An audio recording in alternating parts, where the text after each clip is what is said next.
honoring Black History Month wearing their Harlem Renaissance uniforms. And so you're making me start with you earlier.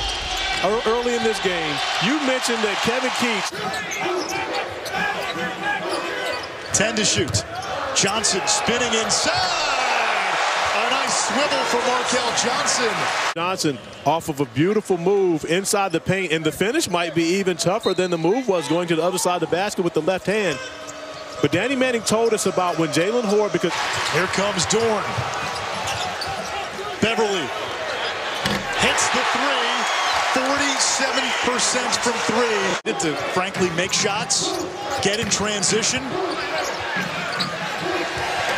Right now, NC State having its way, a 9-0 start for Kevin Keats' squad. Manning going to go with a smaller lineup and playing Horde and Musis on the inside, but that makes them a better shooting team as Brandon Childress is able to knock down the three in the NBA. And happy for him that jersey will hang. You know, a class himself, Tyler Lewis, and Rodney Purvis, 3 McDonald's All-Americans coming in. One number is retired, and that's David Thompson. And Devin Daniels better have a good game tonight with T.J. Warren right here. Otherwise, T.J. is going to ask for his number back.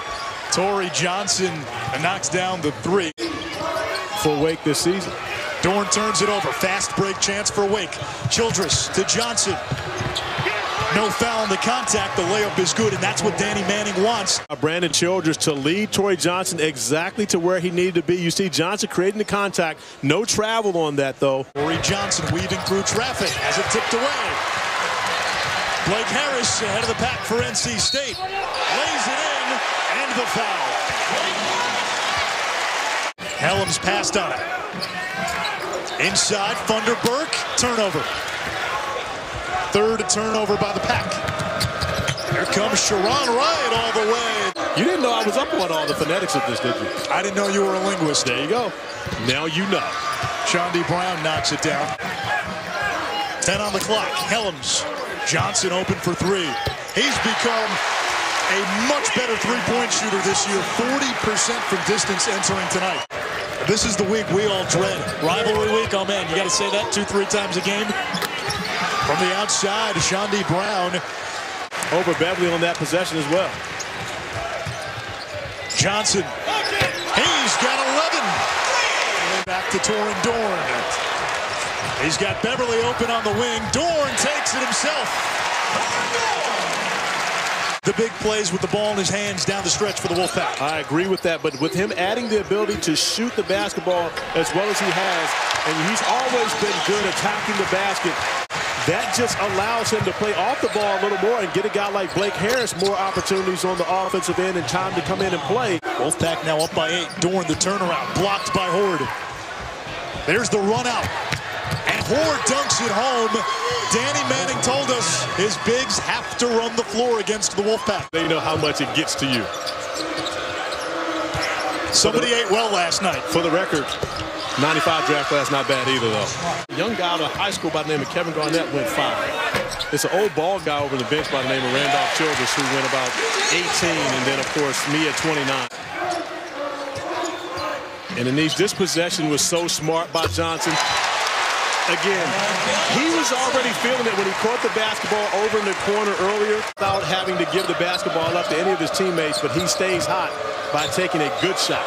Jump stop, Horde, and to the bounce. Really improved as a sophomore, 7.1 assists in ACC, the leader. And then, of course, adding the shooting touch right now as hot as you can get, 5 for 6. And Markel Johnson, in my opinion, probably the most important member of this Wolfpack team because he allows everyone else to do what they do well. Horde with good position down low. Entry pass to Horde. And it's amazing to see Jalen Horde when he gets Torin Dorn on his back. Jalen Horde never even attempted with Torin Dorn on his back. When he's gotten smaller players, he's been aggressive on the block, but was not with Dorn behind him, although Dorn is a smaller player. Almost 16 points and 8 rebounds. Entry pass to Horde against the smaller Bryce, and Horde using the size advantage. This gives them confidence when they get later into the game. So right now, they feel like they're in good shape.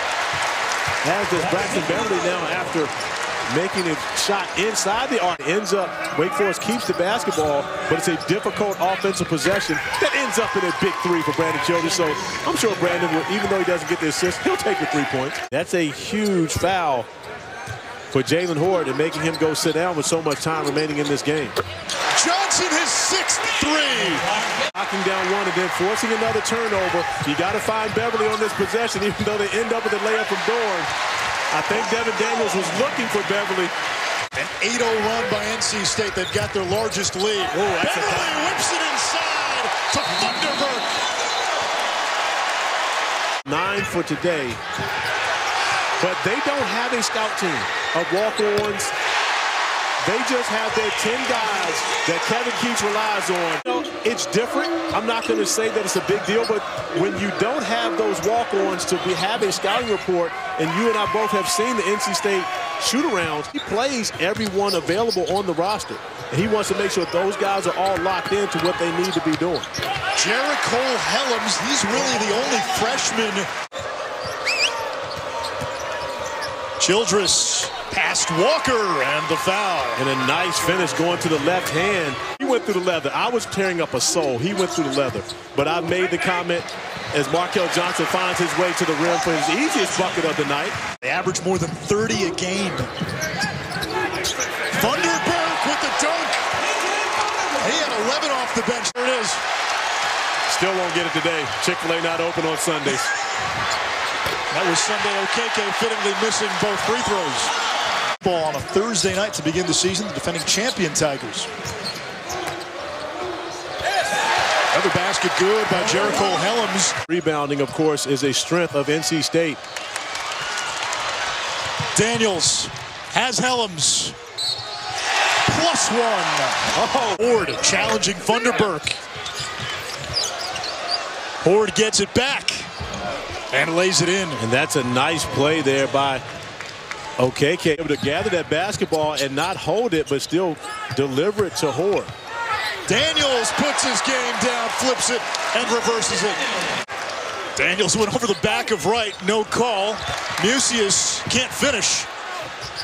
And Horde using the glass. And Horde very fortunate on that play that he wasn't called for his 5th foul. Long outlet. Musius on the follow. Intelligent basketball crowd always here in Raleigh at PNC Arena. One of the most passionate fan bases in college basketball. But they recognize it's a group that gets involved with the philosophy of their coach and how they want to be able to play. And they know when it's being done well. Helms. Rebound right. Ahead to Horde, who lays it in. And that just wasn't a great shot by Helms. Musius. Rebound to Daniels.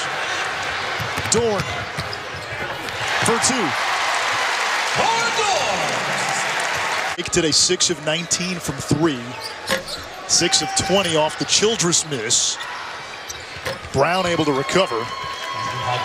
You lead with a terrific ping pong player. We've heard that before. We know he's a great coach. We know he's brought a lot of excitement and energy to this program.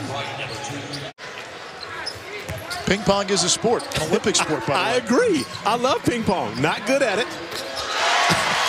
Daniels drives the dagger even deeper. And when they have 9 guys going out and performing the way that this group has tonight, that makes the Wolfpack extremely difficult to beat regardless of competition. The complete contrast to what Kevin Keats does at NC State, but that's what makes the ACC the best conference in college basketball. And for Kevin Keats, of course, going up a completely different style against Florida State next up, who plays a style all their own, 12-13 deep. They have to go to Tallahassee with the Seminoles coming off of a loss to NC State, to North Carolina, trying to get their mojo back.